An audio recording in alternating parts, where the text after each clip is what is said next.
I love Mohammed या प्रकरणाने भारतभरात निदर्शने नोंदवण्यात आली।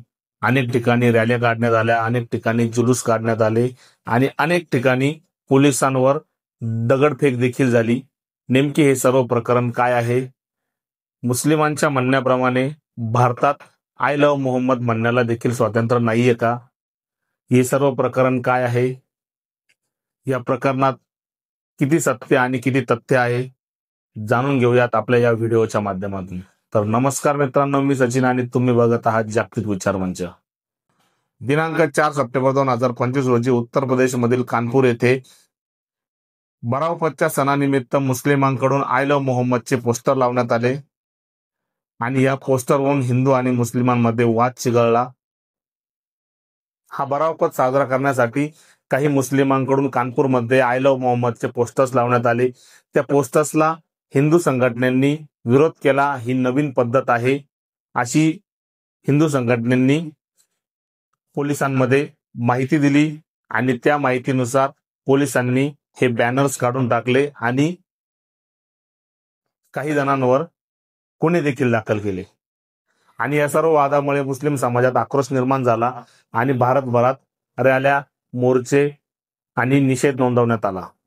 पण या बातमीमध्ये किती सत्य आहे जाणून घेऊया। बरावपतानिमित्त मुस्लिमांनी काही ठिकाणी आय लव्ह मोहम्मदचे पोस्टर्स लावले होते, पण ते पोस्टर्स पूर्वीच्या जागी नसून हिंदूंचे काही बॅनर्स फाडून त्या ठिकाणी हे आय लव्ह मोहम्मदचे पोस्टर्स लावण्यात आले होते आणि या वादामुळेच हिंदू आणि मुस्लिम वाद पेटला आणि हिंदू संघटनेने या बॅनर्सला विरोध केला। पण सांगण्यात असे येत आहे की हिंदू संघटनांनी आय लव्ह मोहम्मदच्या बॅनर्सला विरोध केला आणि पोलिसात तक्रार दाखल केली आणि पोलिसांनी मुस्लिमांचं ऐकून न घेता काही जणांवर गुन्हे दाखल केले। त्यामुळे भारतभरात हे प्रदर्शनं करण्यात आली आणि निषेध नोंदवण्यात आला। भारतात अनेक ठिकाणी या घटनेचा निषेध नोंदवण्यासाठी मुस्लिमांकडून अनेक ठिकाणी रॅल्या काढण्यात आल्या। उत्तर प्रदेश, महाराष्ट्र, उत्तराखंड, नागपूर, पुणा अशा अनेक ठिकाणी या रॅल्या काढण्यात आल्या। जाणून घेऊयात या वादामुळे कुठे कुठे दंगली झाल्या आणि कुठे कुठे पोलिसांवर हल्ले झाले। उत्तर प्रदेशमधील बरेली येथे जुम्म्याच्या नमाजानंतर विरोधकारांनी पथराव केला। काही ठिकाणी गोळीबार झाला। किमान 10 पोलीस जखमी झाले।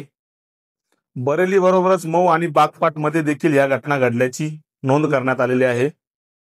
उत्तराखंडमधील काशीपूर येथे विरोधकारांनी पोलिसांवर हल्ला केला, वर्दी देखील फाडली गेली पोलिसांची। आणि गुजरातमधील गांधीनगर येथे देखील दुकान व वाहनांवर दगडफेक करण्यात आली, तोडफोड करण्यात आली। या रॅल्यांमध्ये आतापर्यंत भारतभरात प्रत्येक ठिकाणी पोलिसांवर हल्ले करण्यात आले, दंगली घडवण्यात आल्या। जर या लोकांवर खरोखर अन्याय झाला आहे, पोलिसांनी यांच्यावर बळजबरीने गुन्हे दाखल केले आहेत, तर हा निषेध नोंदवण्याची ही कुठल्या प्रकारची पद्धत आहे? या लोकांच्या माध्यमातून कायदा व सुव्यवस्था बिघडवण्याचं काम केलं गेलं, त्यामुळेच पोलिसांनी यांच्यावर गुन्हे दाखल केले आणि हे गुन्हे दाखल केले म्हणजे आमच्यावर अन्याय झाला असं या लोकांचं म्हणणं आहे। आणि जर अन्याय होत असेल तर बांगलादेशमधून अनेक मुस्लिम भारतात वास्तव्यासाठी का येत आहेत? तुम्हाला काय वाटतं? कमेंट सेक्शन मध्ये कमेंट करून नक्की कळवा। जय हिंद, जय महाराष्ट्र।